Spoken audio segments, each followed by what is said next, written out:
আসসালামু আলাইকুম ভাইয়া, ধন্যবাদ আজকে আমার শোতে আসার জন্য। ওয়ালাইকুম আসসালাম আপু, আমারও খুব ভালো লাগছে এবং আমরা মনে হয় আজকে খুব ভালো একটা টপিক ডিসকাশন করতে যাচ্ছি। ইনশাআল্লাহ।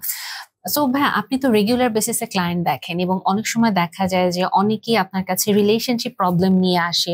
বিয়ের আগে ওনারা হয়তো বিভিন্ন রকম রিলেশন ইনভলভ হয়ে যান বা কিছু সাফার করছেন, স্ট্রাগল করছেন, বা বিয়ে করবে কি করবে না, এরকম বিভিন্ন ইস্যু থাকে। সো আপনি যদি একটু আপনার এক্সপিরিয়েন্স আমাদের সাথে শেয়ার করেন। ওয়েল, আমি এই যে বিয়ের আগে প্রেম বা ভালোবাসাকে না দুটো ভাগে ভাগ করি। একটা হচ্ছে অন্যের প্রেসারে প্রেম করতে যাচ্ছি, মানে আমার কোনো প্রেমের আর্টস নেই বা আমার মধ্যে রোমান্টিসিজম গ্রো করেনি, বাট সবার আছে। আমার একটা লাগবে, ইদার গার্লফ্রেন্ড আর গার্লফ্রেন্ড, এটা একটা পার্ট। আরেকটা হচ্ছে জেনুইনলি ভালোবেসেছে বাট ওইখানে কিছু স্ট্রাগল থাকে, এটা একটা বড় লম্বা পার্ট থাকে। যারা জেনুইনলি ভালোবেসে স্ট্রাগলটা করছে, এই পার্টটা অনেক বড় থাকে। এটা কোনো প্রেশার থাকে না যে আমাকে আমার ফ্রেন্ডের গার্লফ্রেন্ড আছে আমারও গার্লফ্রেন্ড লাগবে, তারা কিন্তু এরকমটা না। সো আপনি যেটা বললেন যে আমি যখন কেস দেখি এই জিনিসটা খুবই নোটিস করি যে কেউ থাকে ফিল্ম দেখে, মুভি দেখে যে আমাকে আসলে এইভাবে ভালোবাসতে হবে কিংবা ভালোবাসাকে এইভাবে প্রকাশ করতে হবে, এটা না হলে ভালোবাসাই হয় না। তো আমার কাছে মনে হয় যে এই জিনিসগুলো সবচেয়ে বেশি দেখা যায় টিনেজ বয়সে। এন্ড তারপরেও আমি যদি বলি ইয়াং পিরিয়ডও কিন্তু প্রচন্ড থাকে যে এটা করতে পারলেই ভালোবাসা স্টাবলিশ হচ্ছে, আদারওয়াইজ ভালোবাসা স্টাবলিশ হচ্ছে না। আপনার এই এক্সাম্পলটা শুনে ভাই আমার একটা কথা মনে পড়লো, যেটা আপনি বললেন যে আমার ফ্রেন্ডদের সবার অ্যাফেয়ার আছে, আমাকেও একটা অ্যাফেয়ার করতে হবে। এবং আমি সিনেমায় দেখেছি যে বয়ফ্রেন্ড এরকম করে প্রপোজ করে, আমার কেন একটা বয়ফ্রেন্ড নাই, বা খুব রোমান্টিসিজমের একটা মানে কল্পনার জগতে সে ঢুকে যায়, ফ্যান্টাসাইজ করে। এই সম্পর্কগুলো আসলে আপনার কি মনে হয় স্টেবল হয়? আমি যেটা দেখি আমার কেস ডিলিং এর ক্ষেত্রে বেশিরভাগ সময় ওরা সবসময় একটা হানিমুন ফেজে থাকতে চায়। True. কারণ কি, যে আমার কাছে মনে হচ্ছে যে ওদের এটা খুব ফ্যান্টাসির একটা জগৎ, ভালোবাসলে সবসময় হানিমুন ফেজ থাকবে, কন্টিনিউয়াস স্টিমুলেশন, লাভি ডাবি ফেজ। এবং যখনই এই মানুষগুলা রিলেশনশিপের ওই হানিমুন ফেজটা তো আসলে 3 মাস 1 বছর থাকে, এরপরে ধাপ করে বাস্তবতা আসে এবং সব ভেঙে যায়। ডিসএগ্রিমেন্ট আসে, আর্গুমেন্ট আসে, বা অনেক সময় দেখা যায় যে হানিমুন ফেজের ওই স্টিমুলেশনটা পাওয়ার জন্য আরেকজনের দিকে ইনভলভমেন্ট আসতে থাকে, যে তুমি শুরুতে যেরকম ভালোবাসতা তুমি তো ওই মানুষটা আর নাই। কাজে এই মানুষগুলোর ক্ষেত্রে অনেক সময় দেখা যায় যে যদি এরা টিনেজ বয়সে না থেকে যুবক বা যুবতী বয়সে ইনভলভ হয় কোনো একটা কারণে, এরা মনে হয় খুব দ্রুত ব্রেকআপ করে ফেলে, অথবা খুব ইম্পালসিভলি আজকাল টিনেজার বলেন বা যুবক যুবতী বয়সে বলেন পালিয়ে বিয়ে করে ফেলে। আপনার Exactly. কাছে কি মনে হয়? আপু খুব সুন্দর একটা কথা বললেন যে হ্যাঁ, যখন ইম্পালসিভিটি প্রচন্ড বেশি থাকে তখন তারা চাচ্ছে যে আমাকে বিয়ে করতে হবে, এবং তারা মনে করে বা বিলিভ করে মনে প্রাণে যে আমি যদি বিয়েটা করি আমার প্রেমটা সাকসেসফুল, যে আমি প্রেম করেছি, বিয়ে করতে পেরেছি। কিন্তু ওই যে আপনি যেটা বললেন, যখন রিয়ালিটি হিট করে তখন তো অ্যাকচুয়ালি ওই হানিমুন ফেজটা চলে যায়, যে এখন তো রোমান্টিসিজম নেই, এখন তো আমাকে দায়িত্ব পালন করতে হবে। এবং ওই যে ফ্যামিলি মেনে নিচ্ছে না, ফ্যামিলি বলছে যে না এটা হবে না সেটা হবে না, আর অনেকগুলো মানে রিজন থাকে, রিজনেবল রিজন থাকছে, তখন তারা পালিয়ে বিয়ে করতে চায়, যাতে আসলে ওই আবেগটাকে তারা মনে করে এটা সারা জীবন থাকবে। বাট সময়টা তো চেঞ্জ হওয়া শুরু করে। আজকে যে মানুষটা রোমান্টিক একটা লাইফ লিড করছে, আজ থেকে 1 বছর পর তাকে কিন্তু একটা রেসপন্সিবিলিটিস নিতে হবে। ওই রেসপন্সিবিলিটিস নিতে হবে কি হবে না এটা না ভেবে সে ভাবে যে আমি সারা জীবন এই ভালোবাসাই পেতে থাকবো, মানে অলওয়েজ এই ভালোবাসা পাওয়ার যে একটা হাঙ্গার, ইম্পালসিভিটি করে না অনেকেই, আপনি যেটা বলছেন যে অনেকেই কিন্তু পালিয়ে বিয়ে করে। কিন্তু একটা সমস্যা হচ্ছে, পালিয়ে বিয়ে করলেও যে জিনিসটা হয় তারা কিন্তু আসলে জানে না এর পরে কনসিকুয়েন্সটা কি হতে পারে। অনেকে বলে যে না ভাই আমি খুব প্ল্যান করেছি, আমি এত টাকা নিয়ে বেরিয়েছি, আমরা বিজনেস করবো, আমরা এই করবো সেই করবো, বাট আলটিমেটলি রিয়েল লাইফে এগুলো একটা কিন্তু করা যায় না। এবং 2023 সালে একটা রিসার্চ ফাইন্ডিং দেখছিলাম, এটা আমাদের দেশের একটা জাস্ট কোয়ালিটিভ রিসার্চে দেখা গিয়েছে যে একটা বিয়ে ডিভোর্সের দিকে যাবে, এটা পার্সেন্টেজ প্রায় দ্বিগুণ বেড়ে যায় যদি এটা পালিয়ে বিয়ে করা হয়। কারণ তাদের অনেকগুলো প্রিপারেশন থাকে না। যেমন একটা জাস্ট এক্সাম্পল দিয়ে আমি সবসময় ক্লায়েন্টদেরকে বলি যে আপনি যদি যুদ্ধ করতে চান বা পরীক্ষা হলে যান, আপনাকে তো পড়ালেখা করে যেতে হবে। বাট বিয়ে, যদি আমি যুদ্ধ বলছি না, বিয়ে তো একটা প্রিপারেশন। এই প্রিপারেশন আগে তারা কোনো রকম মানে কিছুই করছে না, কোনো স্টাডি করছে না, প্ল্যানিং করছে না, জাস্ট ভালো লেগেছে, বিয়ে করতে হবে, এন্ড পরে কি হবে, ডিজাস্টার হয়েছে। এন্ড ডিজাস্টার হওয়ার পরে আসলে থেরাপিস্টের কাছে আছে যে ভাই আমার তো লাইফ হেল হয়ে গেছে, আমি কি করতে পারি। তো আসলে কি করতে পারে তারা? তো এই জায়গাটা ভাই, আপনার এটা থেকে আমার আরেকটা টপিক যেটা মাথায় আসলো, যে আপনি যেটা বললেন যে প্রিপারেশন নিয়ে যেতে হবে, এবং ইন্টারেস্টিং কেসে অনেকে কিন্তু আমি যখন ডিল করি ক্লায়েন্ট তখন দেখি আমি অনেক প্রিপারেশন নিয়েছি আপু। আমি আচ্ছা আচ্ছা। আমি আসলে অনেক পড়াশোনা করেছি, বা আমি পড়াশোনা না করলেও মানে জিনিসটা আমি অনেক চিন্তা করেছি, অনেকের ফ্রেন্ডদের কাছ থেকে আইডিয়া নিয়েছি। হুম। সো আমি তখন বলি আপনি কোন ফ্রেন্ডদের কাছ থেকে আইডিয়া নিয়েছেন? ওকে ফাইন, আমার ফ্রেন্ডদের কাছ থেকে। সো সেম এজে যেই মানুষটা আসলে 14 বছর বয়সে একজনকে ভালোবাসলো এবং পালিয়ে যাবে বলে এরকম একটা প্ল্যান করছে, বা ফ্যামিলিকে বলতে পারছে না, একটা থ্রিলিং অ্যাডভেঞ্চারে যাবে সে এই কারণে। এখানে আবার দুটা পয়েন্ট আছে, এই পালিয়ে যাওয়া, ফ্যামিলি বিয়ে পছন্দ করাটা না করাটা, এটা পরে বলি। সো এই যে মানুষটা 14 বছর, একটা মানুষ 14 বছর আর একটা মানুষের কাছ থেকে হচ্ছে গিয়ে আলোচনা করেছে, হ্যাঁ সে সাজেশন নিয়েছে এবং তার সাথে সে স্টাডি করেছে। তারপরেও সে সিনিয়র হয়তো একজন দুজন কাছ থেকে একটু শুনেছে, তারাও তাকে হয়তো সে বলেছে যে না এটা কোনো ব্যাপার না, করতেই পারো। কারণ মানে পালিয়ে বিয়েটা কেউ কেউ আসলে হয়তো সফল হয়, সবাই তো হয় না, এটারও একটা পার্সেন্টেজ আছে। সো তারপরে যেটা হয় আলটিমেটলি তারা, আমি তখন জিজ্ঞেস করি আর কার কাছ থেকে সমাধান নিয়েছেন বা সাজেশন নিয়েছেন, ঘুরিয়ে ফিরে তারা একটা কথা বলে ফেসবুকে অনেক পোস্ট থাকে, আমি ওখান থেকে অনেক সমাধান নিয়েছি। কিন্তু তারপরে কেন আপনি কষ্টটা পেলেন?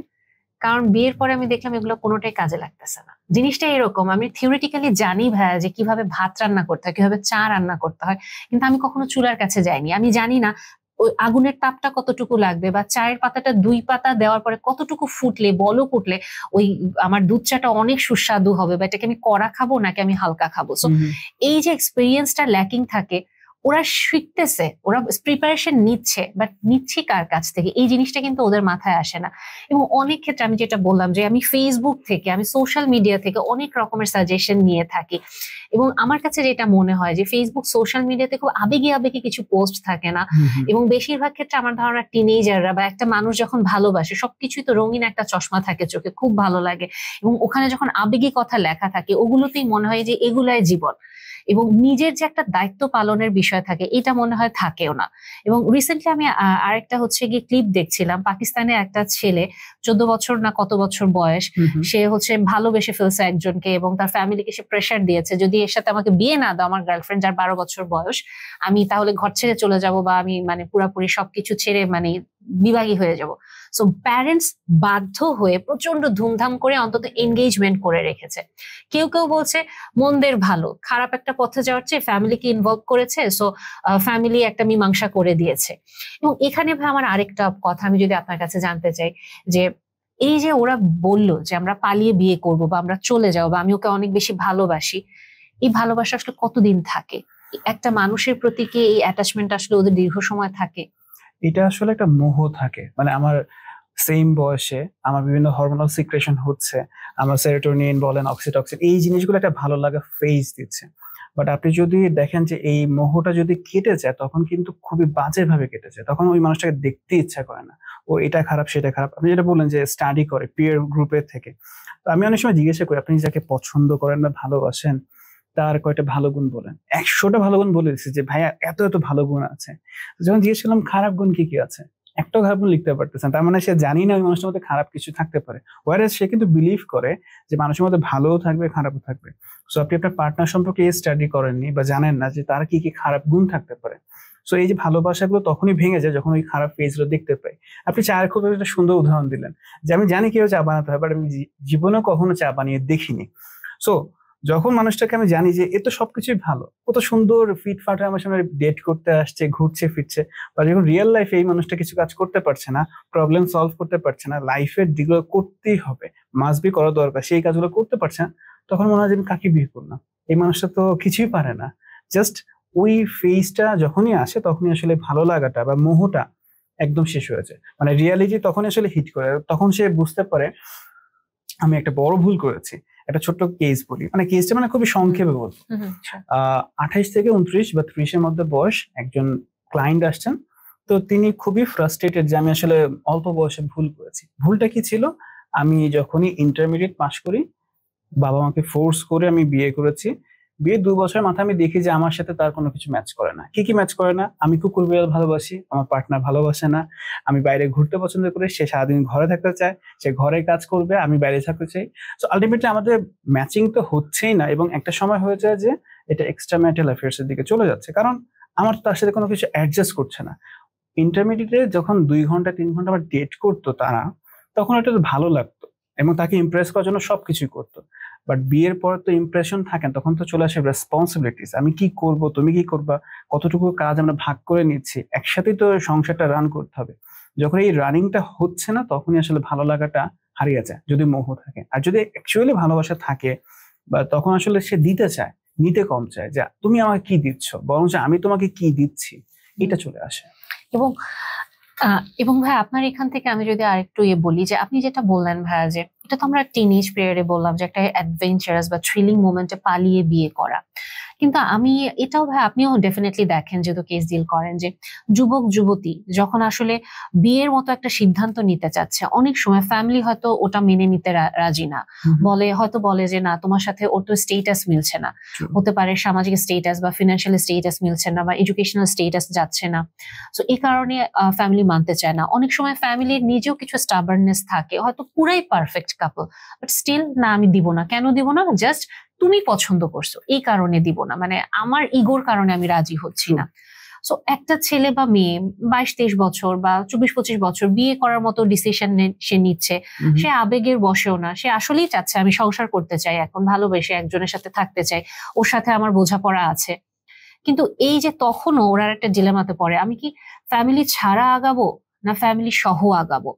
অনেক ক্ষেত্রে দেখা যায় যে একজন পার্টনার হয়তো তখন বলছে যে না ফ্যামিলি সহ আগাবো, আরেকজন বলছে যে না আমার ফ্যামিলি তো রাজি হচ্ছে না, বা আমার তো ওই সাহসী নাই যে আমি ফ্যামিলিকে বলবো, হ্যাঁ আমি কনভিন্স করবো কিভাবে, বা আমি যদি আমার ফ্যামিলিকে বলিও তোমার সম্পর্কে, ওরা হয়তো আমাকে প্রচন্ড রকম ভাবে বাজে কথা বলবে, বা হয়তো তোমাকে বা তোমার ফ্যামিলিকে বাজে কথা বলবে, এরকম বিভিন্ন রকমের মানে দিতে থাকে, অজুহাত দিতে থাকে, এবং এটা দিতে দিতে সম্পর্কে টানাপোড়েন শুরু হয়ে যায়। এবং তখন কোনো একটা দিন হয়তো পার্টনার যখন খুব বেশি প্রেশার দিচ্ছে যে না তুমি এটা করতেই হবে, তখন হয়তো হুট করে ডিসিশন নিয়ে ফেলে দুজনে, আচ্ছা ঠিক আছে যেহেতু হচ্ছে না, চলো আমরা আগে কাজী অফিসে গিয়ে বিয়ে করে ফেলি। এই যে কাজী অফিসে গিয়ে বিয়ে করে ফেলি, এটাও কিন্তু কাইন্ড অফ একটা পালিয়ে বিয়ে করায়, যে ফ্যামিলির কেউ জানে না, বাট আমরা বিয়ে করে ফেললাম এবং তারপরে কি হবে ভবিষ্যতে দেখা যাবে, তখন আমরা ফ্যামিলিকে বলবো এবং ওরা তো তখন বাধ্য হয়ে বিয়েটা দিয়ে দিবে। এই যে পালিয়ে বিয়ে করা এই বয়সে এসে, এইটাকে আপনি কেসগুলো কেমন পান বা কি বলবেন আপনি? এই কেসগুলোকে আমি যেটা বলি যে একটা পার্সন ফ্যামিলিকে কনভিন্স করার ট্রাই করছে, আরেকটা পার্সন বলছে যে আমি পারবো না, আমার ফ্যামিলি কখনোই মানবে না, স্টাবর্ননেস বলেন বা ইগো বলেন, যেটাই বলেন না কেন, যে পার্সনটা ফ্যামিলিকে বলতে পারছে না তার কিন্তু প্রবলেম সলভ করার টেন্ডেন্সি নেই, সে চাচ্ছে না যে প্রবলেমটা সলভ করে। ডেফিনেটলি ফ্যামিলি সবাই এগ্রি করবে এটা আমি কখনোই বলছি না। এই যে ডিসএগ্রিমেন্ট হতে পারে, সেখানে কিভাবে মিউচুয়ালি আন্ডারস্ট্যান্ডিং করা যেতে পারে বা কতটুকু কনভিন্স করা যেতে পারে, ট্রাই করা টেন্ডেন্সি থাকছে না। যখন ওই কাজী অফিসে যে বিয়ে করছে তারা কিন্তু প্রবলেম সলভ না করে এক স্টেপ এগিয়ে গেল। ওয়েল, তারপরে কি হবে, বিয়ে করলো, একসাথে থাকা শুরু করলো, তখন তো লাইফে তাদের দুজনের মধ্যে প্রবলেম হতে পারে, খুবই স্বাভাবিক। মানে কাপলদের মধ্যে কোনো প্রবলেম হবে না, এটা একটা সবচেয়ে মিথ্যা কথা, যে কখনোই প্রবলেম হবে না, আমি তো প্রেম করে বিয়ে করছি, ও তোর মতো মানুষ হয়ই না। সো যখন প্রবলেম গুলো হবে, ওই পার্সনটা কিন্তু প্রবলেম সলভ করতে চাইবে না, সে বলবে রেখে দিই, থাক, এই বিষয়ে কথা না বলি। তখন আস্তে আস্তে জিনিসটা আরো বড় হতে থাকে। মানে ছোট্ট একটা ফোড়া হয়েছিল, সেই ফোড়াটাকে আমরা কোনো কিছু দেখি নাই, আমরা ফোকাস করি নাই, আস্তে আস্তে টিউমারের দিকে চলে যাচ্ছে। সো পালিয়ে বিয়ে করা সবচেয়ে বড় যদি সমস্যার কথা বলা হয়, যে পার্সনটা আসলে পালিয়ে বিয়ে করতে চাচ্ছে সে জাস্ট তার প্রবলেমটাকে স্কিপ করছে। আমি বলি না সব প্রবলেম সলভ হয়ে যাবে, বাট আপনি সলভ করার বা ট্রাই তো করতে পারেন। ট্রাই না করে আমরা পালিয়ে যাচ্ছি এন্ড ভাবছি যে আমাদের লাইফটা খুব সুন্দর হয়ে যাবে। এবং ভাইয়া এখান থেকেও মনে হয় যে এই যে আমার পালিয়ে বিয়ে করার যে একটা টেন্ডেন্সি, আপনি যেটা বললেন খুব সুন্দর একটা পয়েন্ট, যে ওই মানুষটার তো প্রবলেম সলভিং ক্যাপাবিলিটি নাই, এবং ডেফিনেটলি লাইফে যখন সে আরো অন্য সমস্যাগুলোতে পড়বে সে তো অলওয়েজ এসকেপ করতে চাইবে। এবং দুইজনের কিন্তু তাহলে এখানে আমরা দেখতে পাই ব্যক্তিত্বের গড়নটা আলাদা। একজন হচ্ছে ফেস করতে চাচ্ছে যে না আমি বলছি এটা নিয়ে কাজ করি, চলো, কেন তুমি কমিটমেন্ট দিয়ে কমিটমেন্টটা রাখবা না, কারণ যখন তুমি আমাকে কমিটমেন্ট দিয়েছো আমার পাশে থাকবা, কেন তুমি আমার হাত ছেড়ে চলে যাবা? এই কোয়েশ্চেন গুলা কিন্তু ভ্যালিড কোয়েশ্চেন। কিন্তু তখন হয়তো অপর পক্ষের যিনি থাকে, যিনি একটু দুর্বল, যিনি বলছে চলো পালিয়ে করে ফেলি বা পালিয়েও বিয়ে করবো না, অনেক ক্ষেত্রে এটাও বলে যে ঠিক আছে তুমি তোমার রাস্তায় যাও, আমি আমার রাস্তায় যাই। যখন পালিয়ে বিয়ে করার সিদ্ধান্তটা দিয়ে দেয়, তখন যেটা হয় যে তার মানে ওই পার্সনটা প্রবলেম সলভার না, এবং সে হয়তো অ্যাকচুয়ালি লাইফে সারা জীবনই এরকম একটা সেফ পজিশনে থাকতে চাইবে এবং আপনি রিস্কি পজিশনে যেতে চাবেন। এই যে ব্যক্তিত্বের গড়নের যে পার্থক্যটা, এটাও কিন্তু অনেক সময় আমরা খেয়াল করি না। এবং তারপরে যে প্রবলেমটা আসে, ফ্যামিলিকে যখন ইনভলভ করা হয়, ডেফিনেটলি যেই মানুষটা ভয়ে তার ফ্যামিলিকে বলতে পারেনি, অবশ্যই তার ফ্যামিলি স্ট্রিক্ট থাকবে বা তার ফ্যামিলির কোনো ইস্যু থাকবে। ভালোবাসাতে বিয়ের আগে দুজন মানুষ ছিল, ওখানেই হয়তো ভালোবাসা থাকলেও কিন্তু একটু হলেও কিন্তু মতের অমিল থাকে, যতই বিয়ের আগে জানাশোনা থাক না কেন। তারপরে যখন আসলে ফ্যামিলিও অ্যাড হলো, মতের অমিল তো আরো হবে অনেক মানুষ। এবং আরো যেটা কষ্টকর হয়ে যায় আমার কাছে যেটা মনে হয়, যদি একটা ছেলে মেয়ে দুজন মিলে পালিয়ে বিয়ে করে, দুজনকে কিন্তু খুব অপমানের শিকার হতে হয়।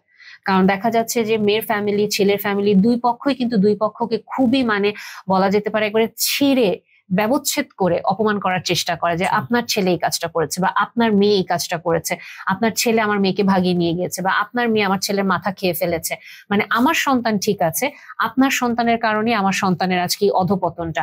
আরো যখন ফ্যামিলিতে আলাদা করে হয়তো একটা গ্যাদারিং এ যাচ্ছে, শ্বশুর বাড়ির প্রোগ্রামে যাচ্ছে, ওখানেও কিন্তু সবার সামনে হঠাৎ করে হয়তো অপমান করে বসলো, বা কখনো কখনো এটাও দেখা যায় যে একেবারে গ্রহণই করে না, যে না তুমি আমার বাসায় আসবাই না, কমপ্লিট কাট অফ করে ফেলে। এবং এই জায়গাটায় যদি আমরা বলি আসলে বাবা মা বা ফ্যামিলি ছাড়া সার্ভাইভ করা কতটুকু সম্ভব আসলে, বা কতদিন সম্ভব? বিষয়টা হলো যে আমি একটা ফ্যামিলিকে ব্রেকডাউন করে আরেকটা নতুন ফ্যামিলি ক্রিয়েট করার চেষ্টা করছি, তাও বাজে ভাবে। যে আমি আমার বাবা মার থেকে বেরিয়ে আসতেছি না বলে বা তাদেরকে কনভিন্স না করে, এন্ড আমিও একটা সময় কিন্তু বাবা মা হব যদি সে বিয়ে করে কন্টিনিউ করতে পারে। সো আমার কাছে মনে হয় যে এই জিনিসটা বোঝাটা খুবই ইম্পর্টেন্ট, যে মতে অমিল থাকাটা কোনো সমস্যা না, বাট মতে অমিলটাকে রেসপেক্ট করে আমি কিভাবে সলভ করতে পারি বা কনভিন্স করতে পারি। আর আপনি যেটা বললেন যে খুব হিউমিলেট করা হয়, খুব বাজেভাবে আচরণ করা হয়, এটা হয় যে ও তুমি সেই মেয়েটা না, তোমার জন্য তো আমার ছেলেটা এসে বিগড়ে গেছে, ও তুমি সেই বখাটা ছেলেটা, তোমার জন্য তো আমার ভালো মেয়েটা এখন বোরখা পরা শুরু করছে, বোরখা খুলে ফেলছে। যাই হোক, মানে বিষয়গুলো এমন থাকে যে সব দোষ হচ্ছে ওই ছেলেটা বা ওই মেয়েটা, আমার ছেলে বা আমার মেয়ে একদম ধোয়া তুলসী পাতা, তার দ্বারা কোনো সম্ভবই না কোনো ভুল করা। এই যে একটা বায়াসনেস থাকছে, এই বায়াসনেসের জন্য হয় কি কখনই আসলে ওই সম্পর্কটা ভালো করার চেষ্টা করা যায়ই না। ছেলেটা বা মেয়েটা হয়তো চেষ্টা করতে পারে ইন লজ ফ্যামিলির সাথে একটু সম্পর্ক ভালো করি, বাট ওই যে তুমি সেই ছেলেটা, ও আচ্ছা আচ্ছা তুমি সেই মেয়েটা, এই যে একটা মানে আলাদা করে দেওয়া, লেভেল করে দেওয়া যে তুমি সেই খারাপ মানুষটা, তখন আসলে সেও চাইবে না ইন ফিউচার, এবং পরবর্তীতে এটা টক্সিসিটি বাড়াবে। যে কি দরকার আছে সম্পর্ক রাখা? ইভেন এমনটাও হয়েছে, তুমি যদি তোমার বাবা মার সাথে সম্পর্ক রাখো, আমি তোমার সংসারে থাকবো না, আমি চলে যাবো। তুমি যদি তোমার বাবা মাকে টাকা পয়সা দাও, আমি তাহলে চলে যাবো। মানে দুই পক্ষের একটা জিনিস হয় কি যে আমি তোমার বাবা মাকে দেখতেই পারি না, বাট সে ভুলে যায় ওই বাবা মার সন্তানই সে, তার মধ্যে তার জেনেটিক ফ্যাক্টর গুলো আছে। মানে যেই লোকটাকে আমি ভালোবাসি বা যে মহিলাকে আমি ভালোবাসি, তার মধ্যেও কিন্তু তার বাবা মার কিছু না কিছু বৈশিষ্ট্য আছে, যেটাকে আমরা একদমই ওভারলুক করে চলে যাই। ছেলেটা যদি বলে যে তোমার মা এরকম ছিল, আমাকে খারাপ ব্যবহার করছে, তার মানে সেই মহিলা বা শাশুড়ি মেয়েই হচ্ছে তার ওয়াইফ। এই জিনিসটা ভুলে যায়, আমরা ম্যাক্সিমাম ক্ষেত্রে ভুলে যায়। সো আমার কাছে মনে হয় যে প্রবলেম ডেফিনেটলি থাকবে। পালিয়ে গেলে যে সবচেয়ে বড় প্রবলেম হয়, রিয়েলিটিটা চেক করা হয় না। এই রিয়েলিটি চেক না করলে পরবর্তীতে বিশাল বড় বড় প্রবলেম আসলে ওয়েট করছে। এবং আমার কাছে এটাও মনে হয় কি ভাইয়া, যে যখন এই যে পালিয়ে বিয়ে করার অপশনটা চলে আসে, প্রথমত আমাদের উচিত ফ্যামিলির একটু মানে আগিয়ে আসা, হেল্প করার জন্য, যে আচ্ছা মানে আমরা যেন ফ্যামিলিকে অন্তত বলতে পারি যে আমার একে পছন্দ। মানে সবাই যদি একসাথে আমরা অনেক স্ট্রিক্ট হই, অনেক টাফ হই, তাহলে ফ্যামিলি কেন? ফ্যামিলি তো ওই উষ্ণতাটা দিবে বা ওই শান্তিটা দিবে বা ওই নিরাপত্তা বোধটা দিবে, যে আমি কাউকে গিয়ে একটু মন খুলে বলতে পারবো। সো আমি যদি সবাইকে না বলতে পারি, একজনকেও যদি বলতে পারি, কারণ অনেক ফ্যামিলিতে এরকমও দেখি হয়তো মা রাজি না কিন্তু বাবা রাজি, বাবা হয়তো সফট থাকেন, বা অনেক ক্ষেত্রে বাবা রাজি না মা রাজি থাকেন। সো একজন যদি রাজি থাকেন ফ্যামিলিতে, এবং উনি যদি আসলেই দেখেন যে আমার মেয়ে বা ছেলে যাকে পছন্দ করছে ও আসলে ভালো একটা ফ্যামিলি থেকে বিলং করে, ও ভালো মনের মানুষ, সুস্থ একটা মানুষ, তাহলে আমরা তো এগিয়ে যেতেই পারি। আমার ফ্যামিলিতে আমার রিলেটিভরা আছে যারা দায়িত্ব নিয়ে হয়তো আমার বাবা মা মাকে বোঝাবে, যিনি কিনা রাজি না, বা অন্যান্য সবাই রাজি, একজন মানুষ হয়তো রাজি না। ঠিক আছে, যেহেতু আমি কমিটমেন্ট দিয়ে ফেলেছি তাকে এবং আমি তার সাথে জীবনটা কাটাতে চাই, আমরা হয়তো তখন আস্তে আস্তে একসাথে আগাতে পারি। কিন্তু আমরা যদি এরকম হয় যে একজন যে রাজি না, ওনার জন্য একেবারে ফুল ফ্যামিলি ডিনাই করে দিল আমাকে, তাহলে আমার ফ্যামিলিরও মনে হয় আসলে এটা বোঝা উচিত যে তাহলে এই ছেলে বা মেয়েটা কি করবে। ও তো আসলে আরেকটা মানুষকে ভালোবেসে ফেলেছে, এবং একটা মানুষকে ভালোবাসার পরে আমি যদি আবার নতুন করে আরেকটা মানুষের সংসারে চলে যাই, আমার ট্রমাটা হিল না করে, আমার ডেফিনেটলি আমার নতুন সংসারে গিয়ে আমার সমস্যা হবে। নতুন যে মানুষটা আমার লাইফে আসবে তার সাথে আমার প্রবলেম হবে, আমার নতুন শ্বশুর শাশুড়ির সাথে আমার প্রবলেম হতে পারে, ইনফ্যাক্ট আমার বাবা মার প্রতিও কিন্তু আমার মনে একটা ক্ষোভ জন্মে যাবে। সো আমরা ফ্যামিলি থেকে আমার মনে হয় যে বাবা মারা যদি একটু ফ্লেক্সিবল হয়, কারণ বর্তমান যুগ আর আমাদের বাবা মাদের যুগ কিন্তু আসলে অনেক পার্থক্য। আমরা যদি দেখি আমাদের বাবা মাদের যুগেও কিন্তু মানুষজন পালিয়ে বিয়ে করেছে, এবং এটাও কিন্তু এখন বর্তমানে যারা অ্যাকচুয়ালি মানে সফল দম্পতি হতে পেরেছে পালিয়ে বিয়ে করার পরে, তারা কিন্তু খুব বোস্টফুলি বলে এই আমরা কিন্তু এটা করেছিলাম ওইটা করেছিলাম। কিন্তু কষ্টটা হচ্ছে এটা যে বেশিরভাগ ক্ষেত্রে পালিয়ে বিয়ে করা সম্পর্কগুলো টিকছে না। কারণ বিভিন্ন স্ট্রাগল চলে আসে, স্ট্রাগল গুলার জন্য আমরা আটকে যাই। সো ফ্যামিলির যে স্ট্রাগলটা, এটাকে আপনি কি বলবেন যে বাবা মারা আসলে আসলে আরেকটু কিভাবে ডিল করতে পারে, কিভাবে ইজি করতে পারে সন্তানদের জন্য? ওকে, প্যারেন্টসদের যে ভুলটা আসলে হয়, ভুল বলবো এই কারণে তারা আসলে সন্তানের বয়সে যে চিন্তা করে দেখে না। মানে বাবার বয়স 60, মেয়েটার বয়স 25, বাবা মনে করে যে আমি তো তোমার বয়সটা পার করে আসছি, সবই জানি। ডেফিনেটলি তিনি সবই জানেন, কিন্তু আসলে তিনি ভুলে যাচ্ছেন যে মানুষটা ডিফারেন্ট। এবং যখন এই স্টাবারনেস থাকে, আমি যাকে পছন্দ করছি ওই ছেলেকেই বিয়ে করতে হবে, এবং মেয়েটা বা ছেলেটা যখন আসলে কিছুই করতে পারছে না, তখন হয় কি মেয়েটার ভেতরে বা ছেলেটার ভেতরে একটা কম্পারিজন চলে আসে যে আমার পার্টনারটা তো এরকম ছিল, ও তো আসলে এরকম করতে পারতো, নতুন মানুষটা তো আসলে বুঝে না। এবং নতুন মানুষটা যে বোঝে না, এই কারণে সে কখনো বোঝানোর চেষ্টাও করে না যে আসা একটু বোঝার চেষ্টা করি। আরেকটা জিনিস কি, ট্রমা জিনিসটাকে আমি যদি একটু বলি, যদি মনে করি যে এটা একটা রিলেশনশিপ ট্রমা হয়েছে, অ্যাবিউসিভ পার্টনার হতে পারে বা পালিয়ে বিয়ে করার পরে ডিভোর্স হয়ে গেছে 1 মাসের মাথায়, তখন ওই ট্রমাটা থাকে কি একটা মিসট্রাস্ট ডেভেলপ করে, অ্যাটাচমেন্টটা পুরোপুরি ডিস্ট্রয় করে দেয় ডিটাচমেন্ট পরে। তখন আমি একটা মেটাফরিক গল্প দিয়ে সব সময় বলি যে আপনি বাইক চালাচ্ছিলেন, হঠাৎ করে দেখলেন যে আপনার বাইকে ব্রেকটা নষ্ট হয়ে গেছে। আপনি কি করলেন? আপনার ফ্যামিলি বলল তুমি বাইকের পেছনে কাউকে বসাও, তাহলে বাইকটা খুব ভালো মতো চলবে। ওয়াইরাজ আপনি বাইকের সার্ভিসিংটা করছেন না, বাইকের ব্রেকটা ঠিক করছেন না। তার মানে হচ্ছে ট্রমাটা আপনার ভিতরে হয়েছে। আপনি একটা বিয়ে করলেই প্রবলেম সলভ হবে না, বরঞ্চ আপনাকে নিজেকে নিজের সময় দিতে হবে, সেলফ কেয়ার করেন, থেরাপিস্টের কাছে যান, কিছু একটা করেন যেটা আপনাকে আসলে হেল্প করবে ভেন্টিলেট করার জন্য। ওই ভেন্টিলেশন না করে আরেকটা বিয়ে, বা আমার জোর করে বলে এই ছেলে গেছে তো কি হয়েছে, এই মেয়ে গিয়েছে তো কি হয়েছে, তোমার ভালো একটা মেয়ে নিয়ে আসবো। বাট ভালো মেয়ে তো সে চাচ্ছে না, তার তো আসলে হিল হওয়াটা প্রয়োজন। ওই হিলিংসটা আসলে হয় না। সো গার্ডিয়ানদের আসলে যেটা করা উচিত, স্মার্ট প্যারেন্টিংটা শেখা উচিত বা বোঝা উচিত যে আমি আসলে, আমার বয়স যদি এখন 50 হয়, আমার ছেলের বয়স যদি হয় 15 বা 20, আমাকে আসলে ওই বয়সে এই জেনারেশনকে বুঝতে হবে। এখন তো সবাই আসলে প্রচন্ড অ্যাডভান্সলি কম্পেয়ার করে যে ও মাই গড, ওরা তো ট্রিপ দিতে দুবাই গেছে, আমরা তো আসলে ইন্ডিয়া যেতে পারি নাই। এই যে কম্পারিজনটা হয়, এটা কিন্তু আজ থেকে 30 বছর আগে ছিলই না। ফেসবুকে তো নামই ছিল না। এবং আপনি যেটা বললেন যে ফেসবুক থেকে আমি বিভিন্ন নলেজ নিয়েছি কিংবা আমি বিভিন্ন এক্সপেরিমেন্ট করেছি, ফেসবুক থেরাপিস্ট আসলে কি, আসলে তারা কি করছে? তারা তো আসলে দুঃখ বিলাস করে। কেউ ব্রেকআপ হয়েছে, তাকে আসলে মিউজিকটা এমনই দিচ্ছে যাতে তুমি কষ্ট পাও, মানে কষ্টগুলোকে আরো উদযাপন করা হয়। সো প্যারেন্টসদের উচিত বা বোঝা উচিত যে আমার ছেলে মেয়েটা এখন কোন জেনারেশনে আছে, তাদের এখন কালচারটা কি, তারা আসলে কিভাবে চিন্তা করছে, তারা কিভাবে দেখছে দুনিয়াটাকে, ওটা বুঝে অ্যাটলিস্ট তাদের লেভেলে যাওয়া। আমরা আসলে উপর থেকে কথা বলি, আমি যে বলছি তোমাকে সেটাই করতে হবে, ওয়ারেজ আমাকে আসলে ওই বয়সে যে কথা বলাটা ইম্পর্টেন্ট। আর আপনার কথা থেকে ভাই আমার আরেকটা কথা যেটা মাথায় আসলো, যে অনেক সময় আমি যেটা বলছিলাম যে পালিয়ে বিয়ে করলে হয়তো সফল হলো না সম্পর্কটা, এবং বাবা মার লাইফেই হয়তো এরকম কোনো ট্রমা আছে, সো তাদের ভিতরে হয়তো মিসট্রাস্টটা ডেভেলপ করে গিয়েছে। এই কারণে অনেক সময় দেখা যায় সন্তান যদি এসে বলে যে আমি এরকম একটা সম্পর্কে আছি, আমি আগাতে চাইছি, হয়তো পরিবারের মামা খালার সাথেও বলে ফেলেছে, যাদের সাথে ফ্রি থাকে ওনারা হয়তো বলছে যে না ঠিক আছে আমরা দেখেছি ভালো, বা হয়তো মা রাজি, কিন্তু বাবার যদি মিসট্রাস্ট থাকে বা মায়ের যদি ট্রমাটা থাকে, তখন কিন্তু ওনারা বেঁকে বসেন, ওনারা বলে যে না এরকম সম্পর্ক ভালো হয় না, এটা টিকবে না। এই যে আমরা, অভিজ্ঞতা অবশ্যই জরুরি, এটা খুব দামি একটা জিনিস, কিন্তু আমরা যে শুধু আমার লেন্সটা দিয়ে পুরো পৃথিবীকে দেখছি, জেনারেলাইজ করে ফেলছি, এটাও হয়তো অনেক সময় আমরা বাবা মায়েরা বুঝি না। আমরা বাবা মায়েরা, আমার কাছে যেটা মনে হয় যে সন্তানের জন্য সবচেয়ে যেটা বেস্ট, ওই কোয়ালিটিটাই আমরা দিতে চাই, ওরা যেন নিরাপদ থাকে, রিস্ক ফ্রি একটা লাইফে আমরা ওদেরকে রাখতে চাই।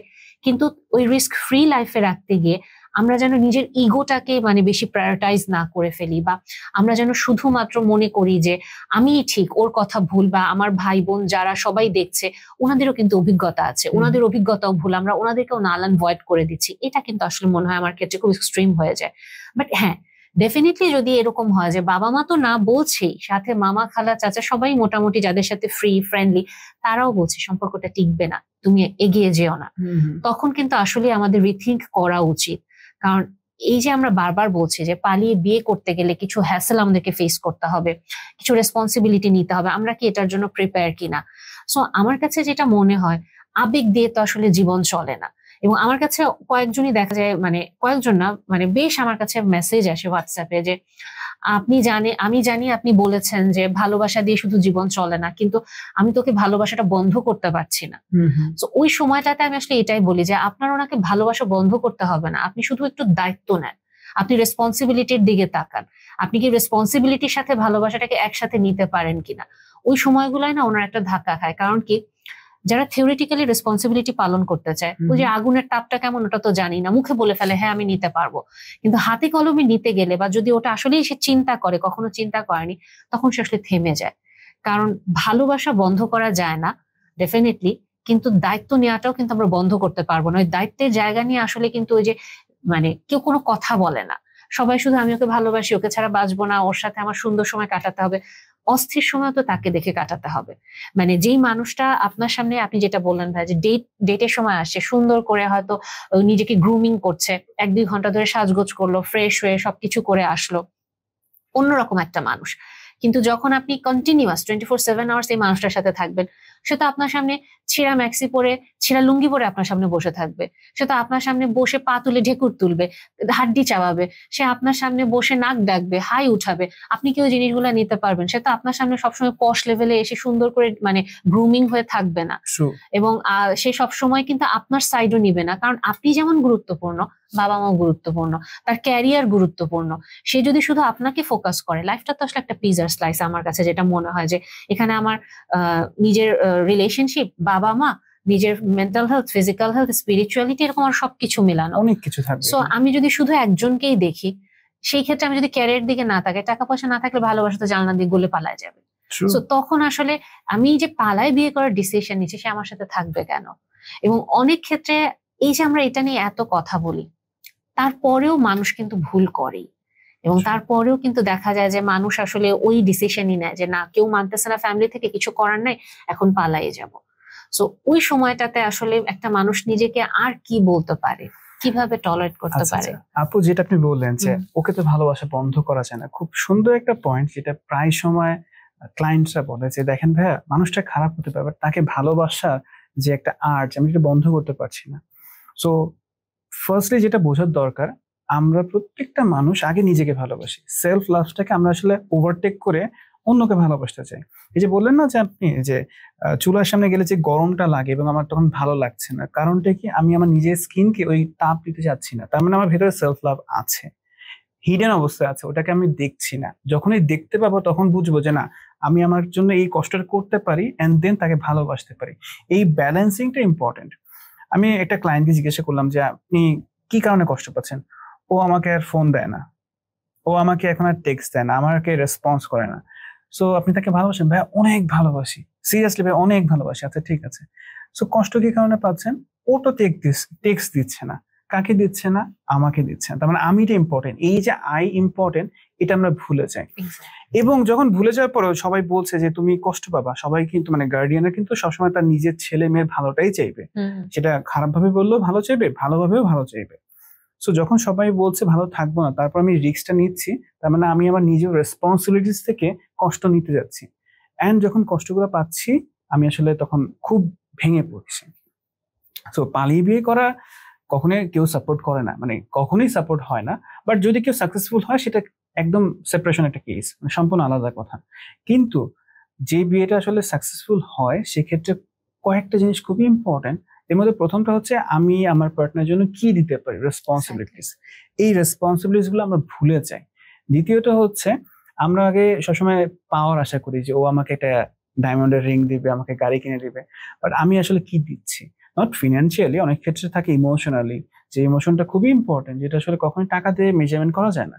এই জিনিসগুলো আমরা আসলে ভুলে যাই। অ্যান্ড লাস্টলি যেটা আপনি বলছিলেন যে কখনোই একজনকে পাওয়ার জন্য আরেকজনকে ছেড়ে দিতে হবে, এটা কোনো ওয়াইজ ডিসিশন না। যে তুমি যদি আমাকে চাও, তাহলে তোমার বাবা মাকে ছেড়ে দাও। আমি তার মানে এটাও বলছি না যে সবাইকে একসাথেই থাকতে হবে। আমরা আলাদা থাকতে পারি, ফ্ল্যাট আলাদা হতে পারে, বাট কাউকে ছাড়তে হবে, কাউকে রাখতে হবে, এই মেন্টালিটিটা দূর করাটা খুবই ইম্পর্টেন্ট। এক্স্যাক্টলি ভাই।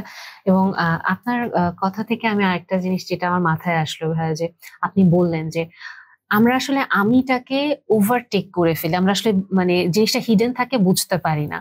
আবার অনেক সময় এটাও মনে হয় যে ওই যে সামনের মানুষটাকে আমি বলছি যে আমি ওকে ছাড়া থাকতে পারছি না, ওকে আমি অনেক ভালোবাসি, ওই আমরা হয়তো এটা ফিল করি ওর আমাকে অনেক প্রয়োজন, ও আমাকে টেক্সট করছে না বা ও আমাকে অ্যাভয়েড করছে, কিন্তু 1 মাস পরে হয়তো হঠাৎ করে কোত্থেকে উদয় হলো, এবং উদয় হয়ে সে আমাকে বলছে যে আমি ওর লাইফে খুব ইম্পর্টেন্ট, এবং আমি আবার গলে গেলাম, এবং তারপর আবার আমি ওই যে ভালোবাসাটা বন্ধ করতে পারছি না।